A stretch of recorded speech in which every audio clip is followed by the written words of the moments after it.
What's up, everyone? Welcome to the first episode of Canvas and Quill. So today we're talking about crafting a life that's worth telling.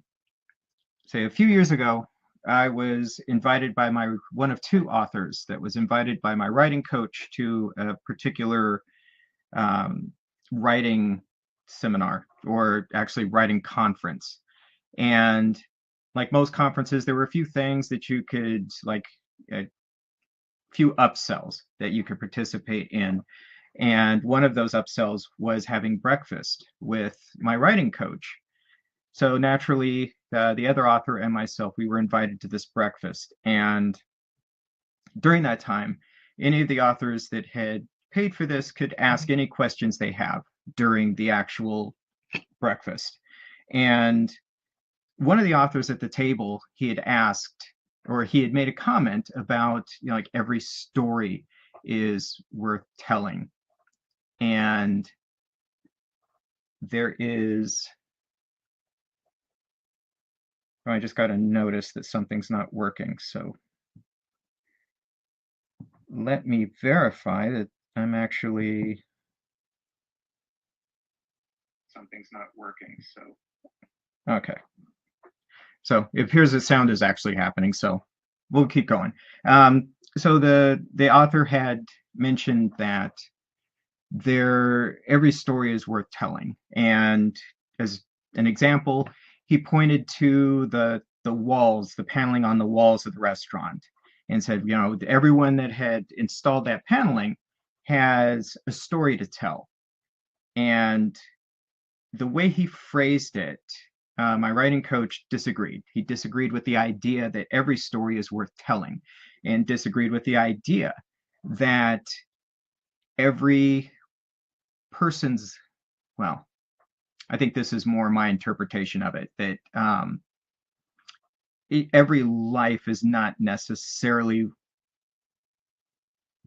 being lived in a way that is worthy of examination.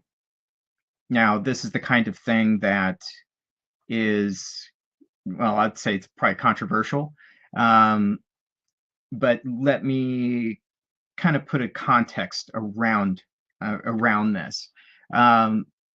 So a few years back, I'm not going to mention any names. If you know me in my personal life, you may have a sense of who I'm talking about. But there was someone I cared about, and at their funeral, that person had lived like 60 plus years. And at their funeral, only one person stood up to speak about them, other than the person who delivered the eulogy. And my recollection of the eulogy was it wasn't too personal, not really, and it left me wondering, like, how a person could live so long. And it wasn't like there was like three people in that attended the funeral. I'd say there's probably at least 30 people, and of them, only one person like stood up and like shared their relationship with the deceased. And I think that is that kind of illustrates what I'm talking about a life that's worthy of sharing and telling about.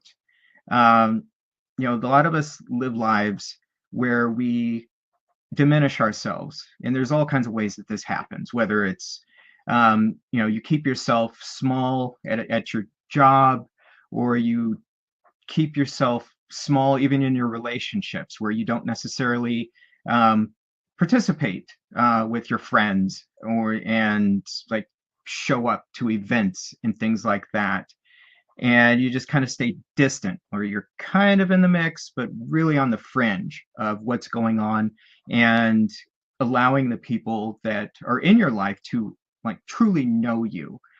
And the reason I bring this up is because I'm, it's difficult. I do a lot in the self-help, mental health arena. And there is like an overabundance. Like I keep reading about this crisis of depression, and a lot of it is attributed to social media. And I get this. And I like when I was a teenager, there, there was a show called, well, actually, I don't remember if I was a teenager at this time, but there used to be this show called Lifestyles of the Rich and Famous. And it used to be where when you saw someone with like a life that might be enviable, like they traveled all these exotic places, they go to all these like fun events that you would love to attend. It was usually someone that was a celebrity or someone who is a, you know, was wealthy. With social media now, we see people, it's easy to find people with enviable lives that may, you wonder, how did they actually afford this? As far as I know, their job isn't that great. And yet they're in Italy this month and they're some other country the next month, or they are invited to all these great parties. And it's like, how does this work? And I think these highlight reels that we see is contributing to people's depression and feeling like, well, maybe their life doesn't matter or that they just can't have these things. And I really, the whole idea behind this particular live is how can we make our lives worth sharing, worth talking about? And for me, it always comes down to our own purpose, our own values. Like we have to find that thing within ourselves and stop shrinking it down. Stop shrinking the part that makes us unique and allow the world to see our personal genius, even if it's scary, even if we're not sure where to begin. Like the whole idea of me even doing these lives. I decided to do this before I even really knew what I wanted to do. It was a way of me stop it, putting a stop to the playing small, to shrinking myself, and trying to be an example of this thing that I'm talking about, this idea of not waiting until we have everything perfect and everything figured out, just like commit and just go do this thing. And I have to look at my notes because I am part of this process was not figuring everything out. So there's a certain level of improv going on here. So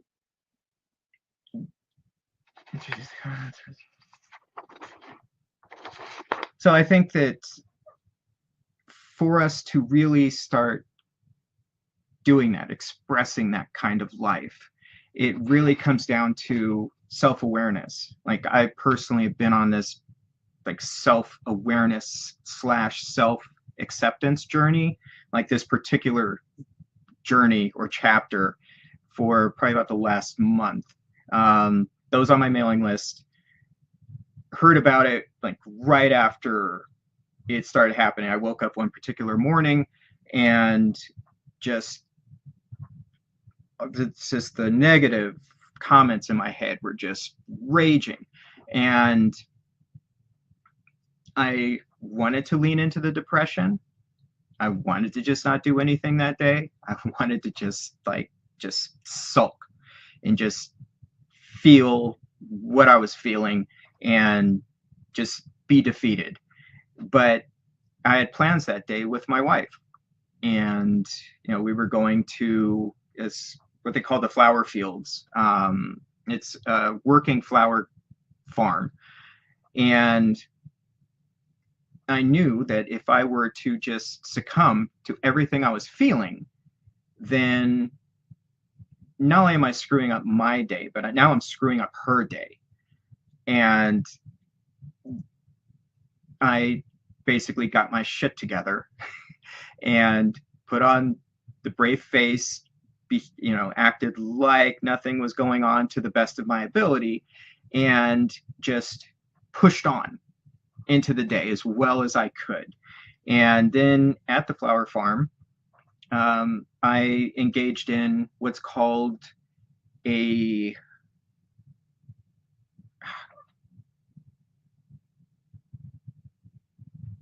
positive portfolio. One of those things, like I know the term up until the time I decided to bring it up and alive. Uh, and what that is, when we got to the flower farm, there was a certain section that was just of sunflowers, and I decided to, my wife had her phone out, she was taking pictures of things, so I decided, I'm going to do that too, and I'm going to do this using positive portfolio. And the idea of that is you take pictures of things that represent the feelings that you are trying to engage with. So while you're actually taking the photos, you are engaging with that feeling. And then you have those full photos after the fact so that you can go back to this quote unquote portfolio and re-engage with these images that are associated with this feeling. So for me, that feeling was one of resilience. And I took particular image, photos of particular sunflowers that in some way, shape, or form represented, in some cases, what I was actually feeling, but in other cases, what I was trying to feel, and created this collection that I'll be releasing in a few weeks, but this collection of images that actually kind of tells the story of my emotional journey that day, from feeling defeated towards feeling something like I can do this, and everything isn't as bad as I'm making it out to seem. And I believe that even these types of journeys, these are the things that help us have a story to tell. In the sharing of it, in being vulnerable and expressing these things out into the world, it gives other people like something to attach to, because most people have had some similar experience, and to some degree or another, and it helps build relationships, helps build a little bit more closeness with the people in our lives. And I think there's actually a piece that I pulled out that was from a previous positive portfolio that I did. And so this one is called Summer of '69, and is representative of my relationship with music, which has been tumultuous at best, and is one of the purest examples for me of failing, of putting everything I had into something. Before, when I took up guitar, that was like the first instance in my life where I felt that I actually have a potential future other than just going to jail or dying. And I'm not going to get into all the abuse and all that stuff right now. That's going to leave that there. But when I committed to this course in building a future around music, first thing I did, started taking guitar lessons. I put in between 3 and 5 hours a day practicing. Now, this is high school, didn't have a job at the time, and I didn't do homework. That's a whole other story. I'll get into that. So I cut ties with or at least minimized my exposure to the people that I was previously hanging out with. And that was, to a large degree, kind of cutting ties with the negative influences in my life. Because, when I was hanging out with those people, it was like vandalizing and doing a bunch of stuff that wasn't going to help me get anywhere. And so I took up guitar, and I was practicing and learning how to write songs. And I did this for a full year, 12 months of this, before I decided to even try and join a band. And when I did try and join a band, I just couldn't get traction. People, at the time I was, this is like the mid 80s, and I played metal. And it was the only style of music that had the energy of what I was feeling inside, all the anger. And I was basically told, you can't be in our band because you're black. And we don't care how good you are. The fact is, you're not supposed to play this kind of music. And if you're in our band, people are not going to like our band just because you're in it. And I decided that that wasn't going to stop me. So then, if I couldn't join someone else's band, I would do my own thing. And I ran up against, my mother was saying that I couldn't be in a band or I couldn't live in her house and be in a band, because if I did that, I was going to worship the devil and I was going to do drugs and all of that. So I moved out and started looking to form my own band, and ran into not being able to find musicians at my level that would be in a band with me. I had to, with one exception, with the exception of the vocalist, he was the only person who had more experience than me. With every other case, I had to find beginners and kind of pull them along. And it went towards I had to relearn how to write songs. I had to start learning how to write songs that beginners could play.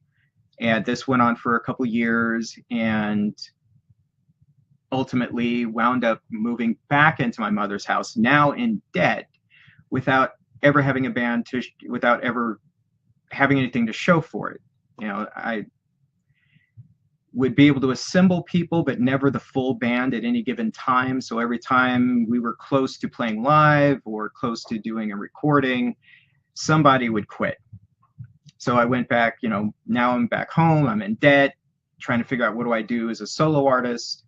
And that is like the epitome for me. It's like the story that the negative stuff like attaches to.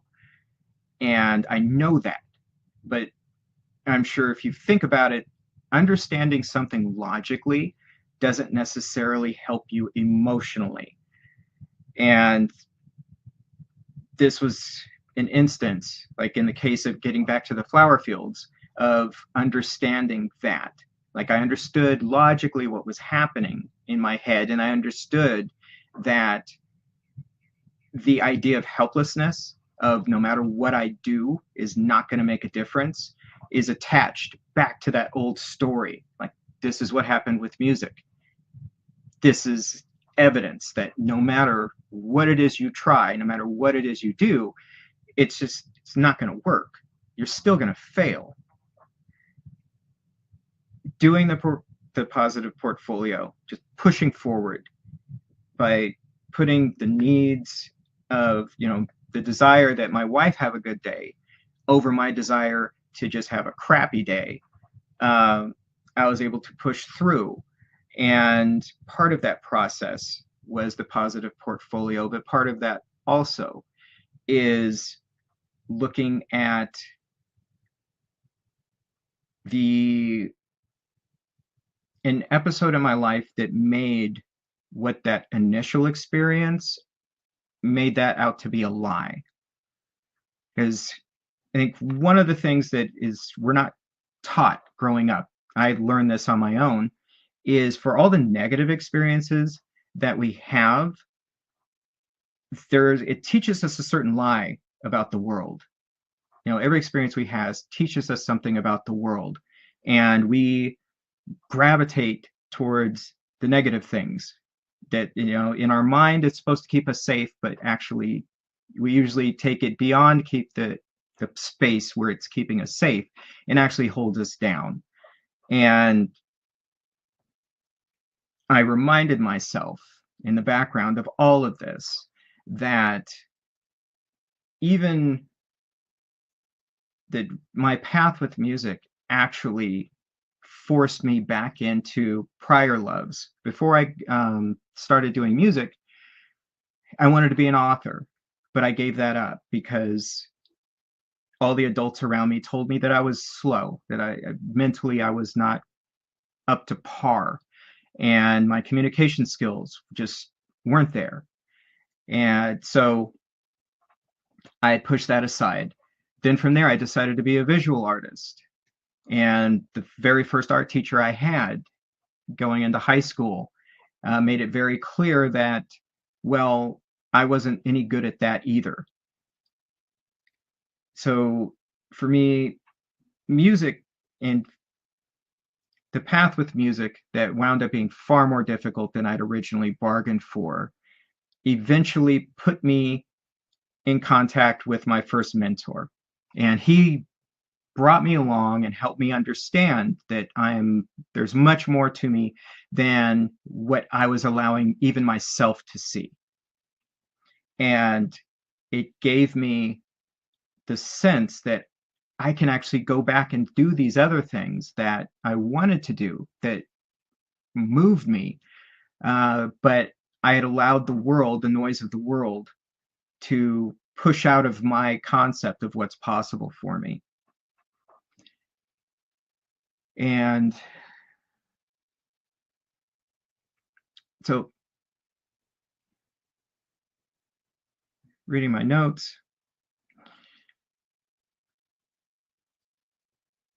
So, all of this is to say, it is to challenge you to look at yourself, like what part of your life do you deserve to re-engage with, that you've allowed the noise of the world, whether it came from parents, other family members, society in general, whatever, teachers, that they kind of convinced you you're not worthy of. And in looking at that, what if you could re-engage with that? How would that affect the story of your life? And what story would you want to tell? So I'd love to hear an answer to that. Feel free to DM me, and I'm going to call it for now. So, but thanks for tuning in.